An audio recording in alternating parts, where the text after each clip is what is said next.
لوگ کہتے ہیں کسی ایک کے چلے جانے سے زندگی رک نہیں جاتی، لیکن یہ کوئی بھی نہیں جانتا کہ لاکھوں کے مل جانے سے بھی اس ایک کی کمی پوری نہیں ہو سکتی۔ لوگوں کو جج کرنا چھوڑ دو، تم نہیں جانتے کوئی اپنے اندر کیسی جنگ لڑ رہا ہے۔ اگر کوئی عورت آپ سے آپ کا مرد چرا لیتی ہے تو سب سے اچھا بدلہ یہی ہے کہ اسے ادھر ہی رہنے دیں، کیونکہ اصلی مرد کبھی چوری نہیں ہوتے۔ عورت کی قسمت کا انحصار اس کی تعلیم یا خوبصورتی پر نہیں، بلکہ اس کی زندگی میں آنے والے مرد پر ہوتا ہے۔ بانو قدسیہ کہتی ہیں کہ اگر آپ اس گمان میں ہیں کہ آپ نے کسی کے لیے بہت کچھ کیا ہے، وقت دیا، اپنی نیند خراب کی، سونے کے اوقات تبدیل کیے، اپنی عادت لہجہ زندگی جینے کے انداز بدل ڈالے اور ان سب کی اگلے کی نظر میں بڑی اہمیت ہو گئی، تو مبارکباد وصول کیجیے۔ ایسا کچھ نہیں ہے، آپ صرف استعمال کیے گئے ہیں۔ کم بولنے والا لڑکا اور زیادہ بولنے والی لڑکی ایک مکمل جوڑی ہوتی ہے۔ بے بسی کی انتہا ہوتی ہے اس مقام پر جہاں لوگ آپ کو دھوکہ دے کر، آپ کا دل توڑ کر، آپ سے رشتہ توڑ کر بہت غرور میں کہتے ہیں کہ یہ اللہ کی مرضی تھی۔ روتا وہ انسان ہے جس نے رشتہ دل سے نبھایا ہو، ورنہ مطلب کا رشتہ رکھنے والوں کی آنکھوں میں نہ تو شرم ہوتی ہے اور نہ ہی پانی۔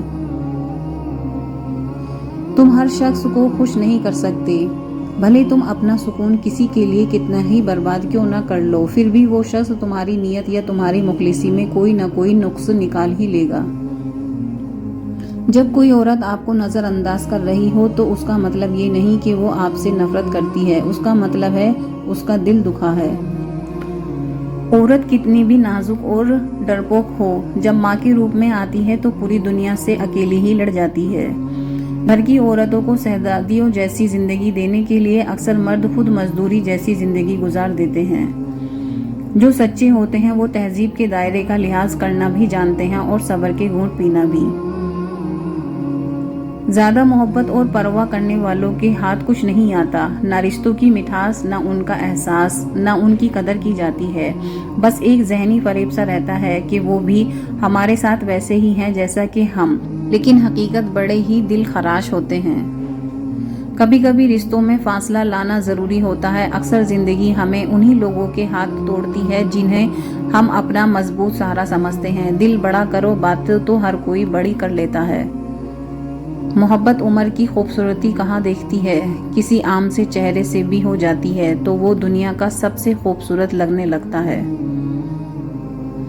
جب دل ٹوٹ جائے تو اٹھ کر اسی مصور کے پاس لے جاؤ جس نے اسے بنایا ہے، کیونکہ اس سے بہتر تو کوئی جان ہی نہیں سکتا کہ کون سا رنگ کہاں بھرنا ہے اور کس دھاگے سے کہاں بند لگانا ہے۔ بعض اوقات ہم انہی لوگوں کے ہاتھ مذاق بنواتے ہیں جن کو ہم کمزور لمحوں میں اپنی ذات کی سچائی سونپ دیتے ہیں۔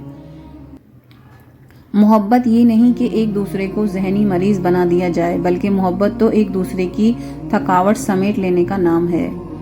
میری امی نے مجھے سکھایا کہ بیٹی، لڑکی کتنی ہی پڑھی لکھی ہو یا ماڈرن کیوں نہ ہو جائے، ننگے سر بری لگتی ہے۔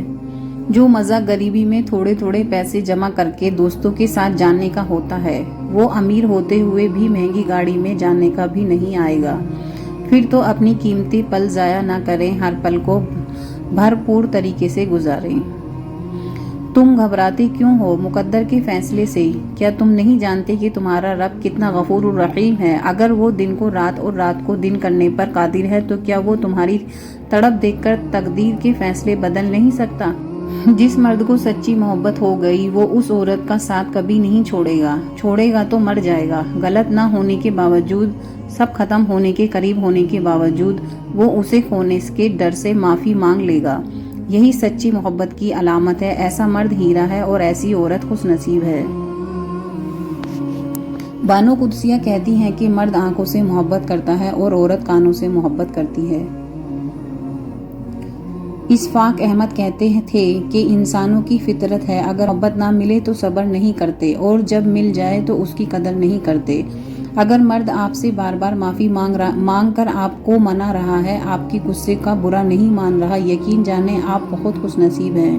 منافقوں کی بستی میں ایسے ڈیرے ہیں، میرے منہ پہ میرے ہیں اور تیرے منہ پہ تیرے ہیں۔ مرد کو توڑنے کا ایک ہی طریقہ ہے، جب اس کی محبت کسی اور کے ساتھ ہو اور اس بات پر اسے نیند تک نہیں آتی، مرتے دم تک ذہنی عذاب میں جلتا رہتا ہے۔ ہونہار مرد بھی اس حالت میں کسی چیز کے قابل نہیں رہتا۔ ایسی عورت خوش نصیب ہوتی ہیں جن سے مرد ایسا عشق کرتے ہیں۔ محبوب بلا وجہ ناراض ہونے لگے تو سمجھ جائیں وہ اداس ہے، اس کو آپ کی محبت کی ضرورت ہے، آپ کی توجہ کی ضرورت ہے۔ لڑنے کے بجائے اس کو خوب پیار دینا، اس کے احساسات کو سمجھنا سمجھداری کی نشانی ہے۔ اگر لوگ آپ کو قبول نہیں کرتے تو بھی مایوس نہیں ہونا، کیونکہ لوگ اکثر وہ چیز چھوڑ دیتے ہیں جن کی قیمت وہ دے نہیں سکتے۔ رسول اللہ صلی اللہ علیہ وسلم نے ارشاد فرمایا، جب عورت اپنے خاوند کے سوا کسی غیر کے لیے زینت کرے تو وہ اس کے لیے آگ و عیب ہے۔ عورت جب بلا وجہ اپنا سر ننگا کرتی ہے تو اس سے فرشتے دور چلے جاتے ہیں۔ پلیز ویڈیو کو لائک شیئر کرا کریں۔ نبی کریم صلی اللہ علیہ وسلم نے ارشاد فرمایا، جو شخص کسی کو بدنام کرنے کے لیے اس میں ایسی برائی بیان کرے جو اس میں نہ ہو تو اللہ تعالیٰ اسے دوزخ کی آگ میں قید رکھے گا، یہاں تک کہ وہ اس برائی کو ثابت کر دے۔